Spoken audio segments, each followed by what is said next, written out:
Maka belajar dari Ibnu Abbas ini, apa yang terjadi ketika orang tua mampu memfasilitasi anaknya demikian, sekalipun orang tuanya tidak mencapai apa yang diraih oleh anak, tapi orang tua mewarisi setiap pahala yang dihasilkan dari anak itu.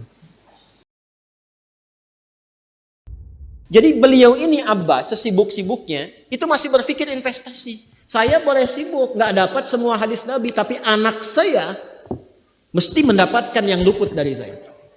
Saya boleh nggak mendapatkan semua Quran, tapi anak saya mesti ada yang jadi ahli Quran. Cara berpikirnya siapa yang akan menjadi kebanggaan di akhirat nanti? Di dunia itu semu dunia itu.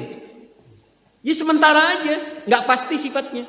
Perbedaan status sosial itu hanya istilah-istilah yang disematkan manusia saja. Ini kaya, ini miskin, ya kan? Yang ini punya jabatan, yang ini biasa-biasa. Itu istilah manusia. Toh pada akhirnya semua kembali ke tempat yang serupa.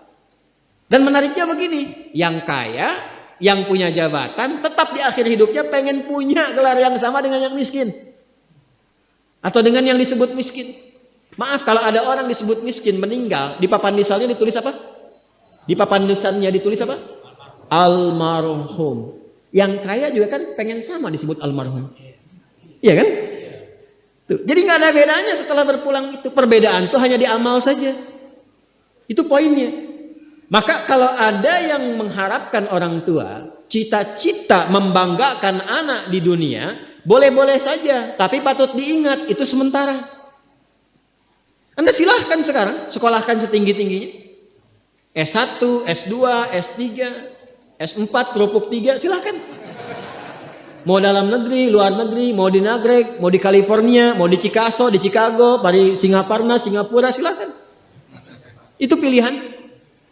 Tapi saya cuma mau katakan begini, itu sementara.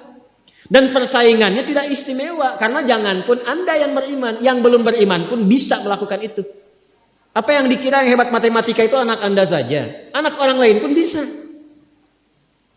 Halo? Apa Anda kira yang jago fisika itu anak Anda saja yang beriman? Yang belum beriman pun bisa. Ya. Jadi perlombaannya itu rata semua. Dan gak ada yang istimewa.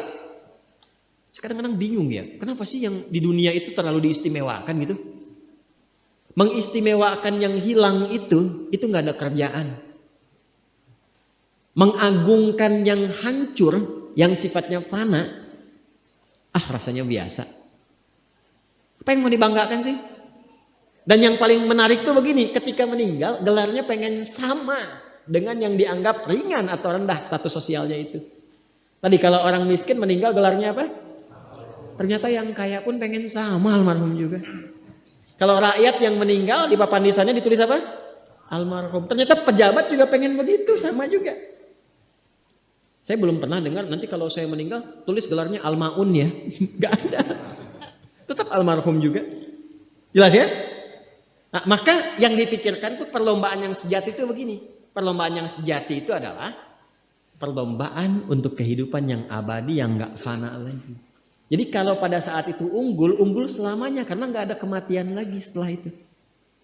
Itu yang dimaksudkan hadis Nabi. Kalaulah ada dunia ini punya nilai walaupun itu hanya bagian dari satu sayap nyamuk saja, ya, tentu tidak akan pernah Allah memberikan itu semua kepada orang-orang yang ingkar kepadanya. Ya. Karena kalau diberikan nggak adil di situ. Ya. Karena itu sifatnya fana, ujian saja, pada akhirnya kembali. Nah, Abbas itu mampu membaca itu. Ini kehidupan sejak di zaman jahiliyah loh. Awas ya. Jadi risalah Islam itu membimbing pengikutnya, umatnya untuk berpikir lebih cerdas, di visioner. Makanya jadi muslim itu mesti cerdas. Beriman itu membuat Anda lebih pintar. Saya tanya begini ya, maaf ya. Sekali lagi mohon maafkan saya kalau perumpamaan ini kurang menyenangkan. Kalau ada yang abadi dengan yang sementara, Anda pilih yang mana? Masa? Sholat itu untuk yang abadi atau yang sementara? Abadi. Baik. Mobil itu untuk yang abadi atau yang sementara?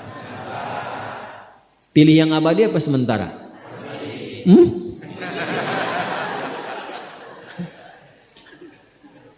Di Kiai itu ada mobil Innova tuh.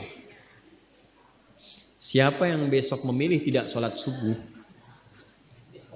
pilihannya pilih Innova atau pilih sholat subuh? Yakin? Kalau saya pilih Innova dipakai untuk mengantarkan sholat subuh, nah itu lebih bagus. Ya, jangan dipotong sampai situ ya. Ya bisa aja kita pilih Avanza, bisa pilih Ferrari, bisa pilih Pajero ya. Awas yang punya mobil Innova, Anda potong royalti kena. Paham? Abbas itu begitu, anak saya mesti dipanggil di akhirat. Dan semua penduduk langit dan bumi menyimak itu semua. Diviralkannya di akhirat. Viral dunia itu sementara, internetnya diputus gak viral lagi. Kadang-kadang yang viral kemarin kan sekarang gak ada lagi, ya kan? Yang viral tahun lalu sekarang sudah gak ada, ya kan? Jadi belum selesai kehidupan sudah hilang juga viralnya. Akhirat itu selamanya. Dan biasanya begini, kalau orang-orang yang diviralkan oleh Allah atas kehendak Allah itu abadi melintasi setiap masa. Jadi ada yang viral karena berita, ada yang viral karena doa dan kehendak Allah Subhanahu wa taala. Itu yang diviralkan langsung atas kehendak Allah itu melampaui zamannya. Makanya kisah ini pun bertahan sampai sekarang. Nah, Abbas itu berpikir, saya boleh sekarang jadi pebisnis pedagang, tapi anak saya mesti menguasai apapun yang pernah diajarkan oleh Nabi. Maka anak kecil ini sejak dini mengikuti Nabi. Sejak dini lekat dengan Nabi. Maka ketika Nabi tidur pun itu ikut berkunjung karena keluarganya. Nah, inilah yang didapatkan oleh kita hadis tentang bangun tidur.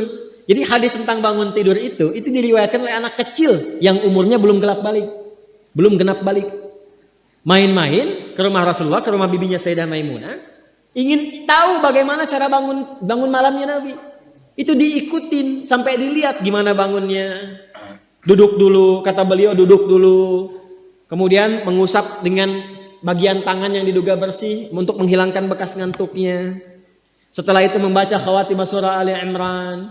Kemudian thumma dhahaba ila syanin mu'allaq, ke tempat tertutup, fatawadda, itu kan?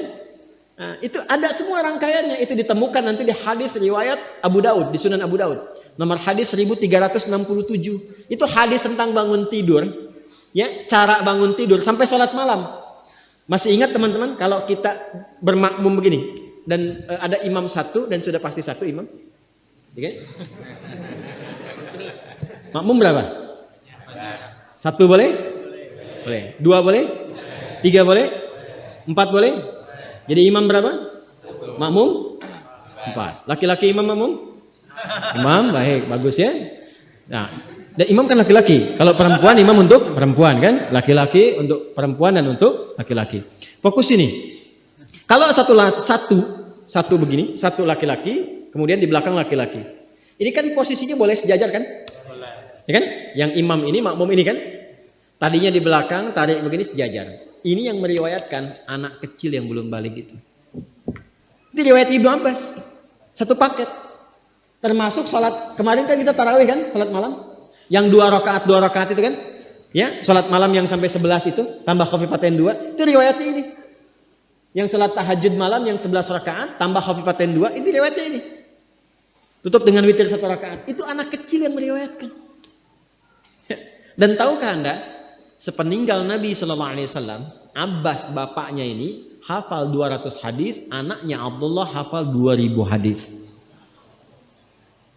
Begitu caranya. Anda di sini ada yang diplomat, yang di kantor, yang taruhlah berdagang misalnya, ibu rumah tangga, ya, dan sebagainya. Boleh, nggak apa-apa. Saat ini kita mungkin belum maksimal, tapi jangan biarkan ada satu di antara anak keluarga kita yang tidak jadi kebanggaan di akhirat.